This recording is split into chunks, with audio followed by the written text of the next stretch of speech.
యోబు గ్రంథంలో యోబు గురించి చెప్పినట్లుగానే ప్రతి ఒక్కడి గురించి శత్రువుకు సాతాను దేవుడి దగ్గర ఇలా మాట్లాడతాడు. అతడు ఊరికినే నీ యందు భయభక్తులు గలవాడైనా అతనిని రక్షణలోకి నడిపించావు.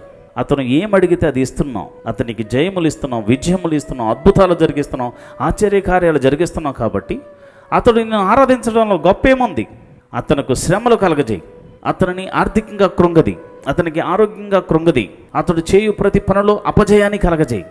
అలాంటి సమయంలో అతని మైండ్ సెటప్ ఎలా ఉంటుందో ఒక్కసారి గమనించు అని శత్రువుకు సాతాను దేవుడికి ఒక ఛాలెంజ్ విసురుతాడు.